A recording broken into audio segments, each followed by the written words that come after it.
পাপে অর্জুন সশরীরে স্বর্গে যেতে পারেননি?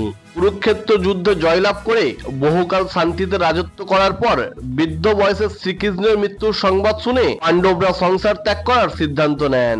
সেই মতো পুত্র পরীক্ষিতকে সিংহাসনে বসিয়ে রাজত্ব সামলানোর দায়িত্ব দিয়ে পঞ্চ পাণ্ডব এবং দ্রৌপদী রওনা হন মহাপ্রস্থানের পথে। পায়ে হেঁটে পাহাড় জঙ্গল পেরিয়ে উত্তর দিকে চলতে চলতে হরি পর্বতে এসে সকলের আগে মৃত্যু হয় দ্রৌপদীর। তারপর পর্বত শিখরে প্রচন্ড ঠান্ডায় একে একে মৃত্যু হয় সহদেব এবং নকুলের। তারপর আরো উত্তরে চলতে চলতে নন্দীঘোষ পর্বতে এসে ভয়ঙ্কর হিমশীতল ঠান্ডায় অর্জুন প্রাণ ত্যাগ করেন। তখন ভীম ধর্মরাজ যুধিষ্ঠিরকে জিজ্ঞেস করেন, কোন পাপে অর্জুন সশরীরে স্বর্গে যেতে পারলেন না?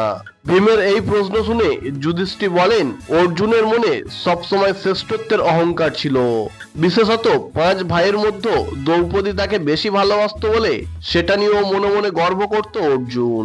মনের মধ্যে অহংকার আর গর্ববোধ করার কারণে যে পাপ হয়েছিল, সেই পাপের কারণে অর্জুন সশরীরে স্বর্গে যেতে পারেননি, কিন্তু মৃত্যুর পর অর্জুনের স্বর্গলাভ হয়েছিল।